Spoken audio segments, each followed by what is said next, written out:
Sinopla ni Vice ganda ang hirit ni Bella Padilla tungkol sa ilalabas nitong face product. Nagbardagulan kasi sina Vice at Bella nang mapunta ang usapan ng mga host ng It's Showtime tungkol sa pagkakaroon ng magandang skin.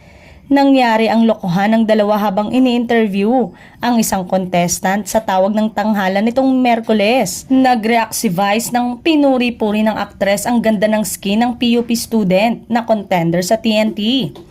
At para matapos ang mga hanas ni Vice, inamin ni Bella na kaya niya inopen ang topic about skin ay para ma-promote ang ilalabas niyang cheek tint product.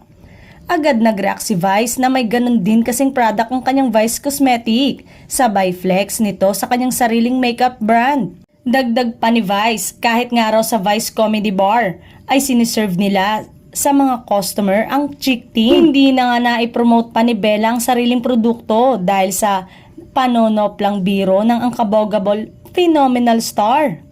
Bentang-benta nga ang bardagulan ng dalawa sa madlang people. Kaya mas lalong lumakas ang panawagan ng madlang people na gawing regular host si Bella sa noontime show na It's Showtime. Tila may pa-soft launch na sa pagiging regular ng aktres sa noontime show dahil ayon sa source ay eto ang magiging pasabog sa darating na Magpasikat 2024.